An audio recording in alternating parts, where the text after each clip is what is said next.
శ్రీకృష్ణ గాంధీవధారి అయిన అర్జునకు బోధించినటువంటి భగవద్గీతలోని శ్లోకము. యజంతే సాత్వికా దేవాన్ యక్షరక్షాసి రాజసాన్ ప్రేతాన్ భూతగణశాలి యజంతే తామసా జనః యజంతే తామసా జనః.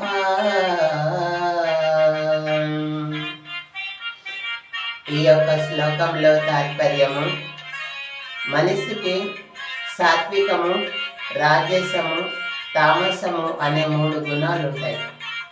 అయితే ఈ 3 గుణాల మనసులో ఎవరెవరిని ఏ దేవతలను పూజిస్తారో అటువంటి శ్రద్ధ వాళ్ళకు ఉంటుందని ఈ శ్లోకం యొక్క తాత్పర్యము. సత్వగుణులు దేవతలను పూజింతులు, రజోగుణులు యక్ష రాక్షసులను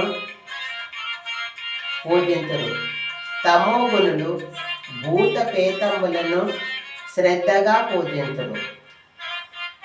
అంటే సాత్విక గుణము గలవారు మంచి దేవతలను పూజిస్తారు.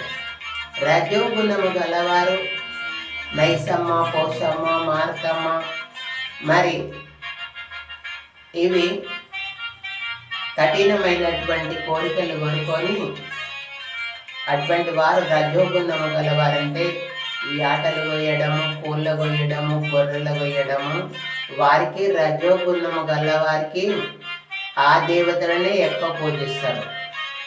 తమో గుణము గలవారు ఎవరిని పూజిస్తారంటే భూత పేత పిశాచములను పూజిస్తారు. ఇది ఈ శ్లోకం యొక్క తాత్పర్యం.